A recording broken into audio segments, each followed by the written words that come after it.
लोहा और सोना आपस में बात कर रहे थे। तो लोहे ने सोने से सवाल किया कि यार तू सोना है, मैं लोहा हूं। आपस में बातचीत शुरू हो गई।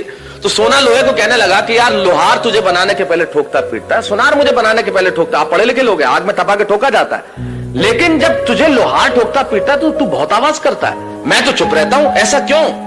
लोहे ने जो जवाब दिया वो मेरी कविता की जमीन है। लोहे ने कहा तो ठीक कहता है सोने, सुनार पीटता है तुझे लोहे की हथौड़ी से जो तेरी कुछ नहीं लगती, मैं लोहा हूं, मुझे जिससे पीटा जाता है वो लोहा है, और जब अपना अपने को पीटता है तो चीख तो निकलती ही है। वाह वाह वाह।